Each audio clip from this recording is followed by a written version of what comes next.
من اشترى تذاكر مباريات المنتخب الوطني الثلاثة في كأس إفريقيا؟ دخلوا أنظار المنتخب الوطني باش يشريوا التذاكر، قال لك التذاكر كلها نفذت وبيعت. تذاكر مباريات أخرى موجودة، مباريات قوية أخرى في الدور الأول موجودة، لكن تذاكر المنتخب الجزائري كلها بيعت، ولا تستطيع أن تشتري أي تذكرة في ظرف 48 ساعة. ميتو توتي بوسيبل.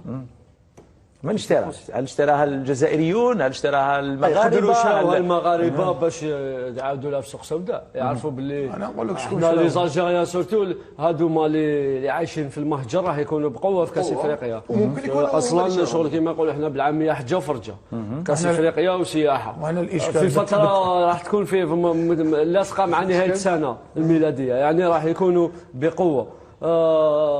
اليوم ممكن شراوهم باش يبيعوهم مارشين، ممكن شراوهم سلطات مغربيه، ممكن ما تعرف باش يخلصوا لي تيكي في 48 اور، الوغ كو كاين لي تيكي الاخرين والناس راهي تهدر والناس راهي تهدر تقول لك حنا حبينا نشريو وما لقيناش. من اشترى التذاكر؟ عجيب امر التذاكر، مشكل كبير وراه. نعم، التذاكر ولا ما كاش تذاكر نروحوا والاشكال وين راه؟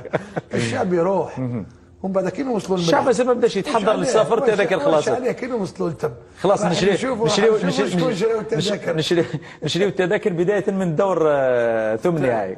هي كاين حاجة، هذه التذاكر يلحقوا الفيدرالية الجزائرية هي اللي تبيعهم خارج وداخل الوطن ديالو. كان الجزائر الاخرين اللي عايشين في الخارج لا فيدراسيون، لا كاين كوميتي دورغانيزاسيون سوسيال كي سون اسمح لي لا في الاشكال لكن ماشي تقول لازم لا فيدراسيون تبيع شغل اون دوي لي جون لا اسمح لي واش حبيت نمعني لك.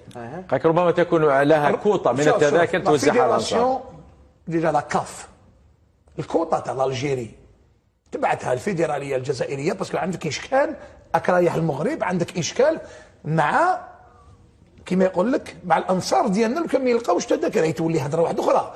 انا نهضر لك باللي لي 3 ماتش تاع لي ستاد اللي يلعبوا في الرباط لي زالجيريان، عندك نص تاع لي تيكي مع الفرق اللي تلعب يكونوا ديستيني لالجيري. الجيري تمد لها الكوطه ديالها لاكاف وحدها، ولا ما تصيبش تيكي معناتها ما شراوهاش لي زالجيريان خارج وداخل الوطن. هنا كاين مشكل. نعم ميدو، الكاف ارادت ان تحذو حذو الفيفا، والكاف لا يمكن ابدا ان تكون مثل الفيفا. الفيفا تطرح التذاكر للبيع ويمكن لاي شخص ان يشتري هذه التذاكر. هذا ما حاولت الكاف ان تفعله، وانها تطرح تذاكر المباريات للبيع، لكن الكاف نسيت بانه فيه خصوصيه هنا في افريقيا، خاصه دول المجاوره مثلا